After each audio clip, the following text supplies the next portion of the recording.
So I'm gonna skip the Owl House this week because I'm really behind on my Terminator franchise reviews, um, and so I'm just gonna skip it this week, and then next week I'll get back to reviewing the Owl House and all that. So let's talk about Terminator Salvation. Terminator Salvation is a pretty controversial movie for in this franchise because basically at this point in the franchise, this was a sequel where all the other movies had been rated R. This was PG-13.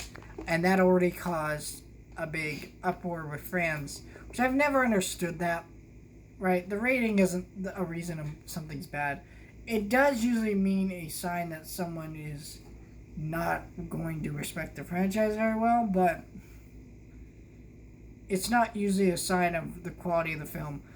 But this movie is not very good. This movie is a pretty cool concept for a Terminator movie. It's something people wanted for a long time, which is a movie set in the future, when all the war with Skynet and all that happened.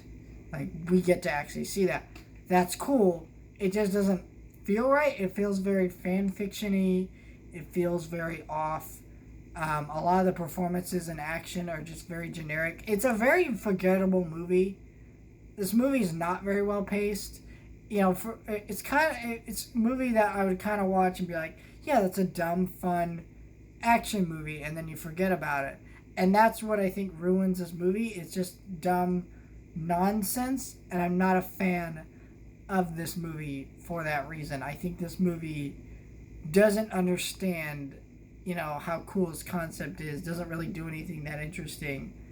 It's crazy how the movie set in the 80s are cooler than the movies set in the apocalyptic future.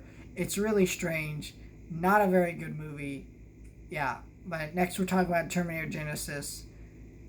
And then we will also at some point be talking about Dark Fate, which is crazy that we only have like 2 more Terminator movies to go. But yeah,